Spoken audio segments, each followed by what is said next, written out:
కార్తీక మాసంలో ఉసిరి దీపం ఇస్తారు కదండి దానం. ఎందుకండి? ఉసిరిక అన్నది అమలకం అని దాని పేరు. అమలకం.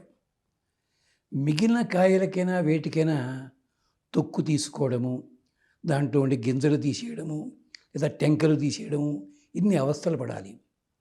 ఉసిరికకి ఆ ఇబ్బంది లేదు. ఉసిరికాయ తీసుకుంటాం, ఇలా పట్టుకు చూడగానే అది బాగుందో లేదో తెలిసిపోతుంది మనకి. అందుకనే తెలుగులో సామెత ఉంది, కరతల అమలకం అని చెప్పి. కరతల అమలకం, చేతిలో ఉన్న ఉసిరికాయ లాంటిది. అంటే స్వచ్ఛతకి సంకేతం అది ఉసిరి. ఉసిరి పుల్లగా ఉన్న ఉసిరికాయ చూడగానే నోట్లో నీళ్ళు, అది గమనించండి.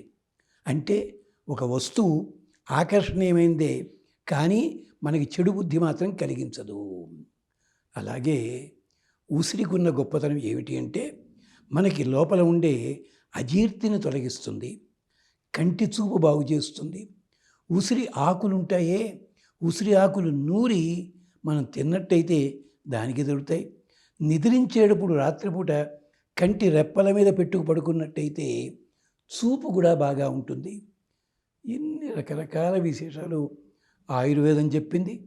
దీనికి మూలమైన మన అధర్వణ వేదం చెప్పింది. ఉసిరిక క్షేత్రం గొప్పతనం అది. అందుకని ఆ ఉసిరికని ఏం చేస్తున్నాం మనం? చిన్నగా దొలిచి ఓ నేతి చుక్క వేసి దీపం పెట్టి ఉసిరిక అక్కడ ఇస్తున్నాం అనమాట. అంటే అమలకం.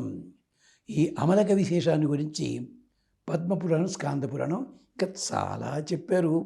వెనకటి మహానుభక్తులు పాపం మొదలు ఎందుకు పనికిరాని వాళ్ళు దీంతో మోక్షాన్ని పొందిన వాళ్ళు ఉన్నారు. ఆ కథ చాలా పెద్దది.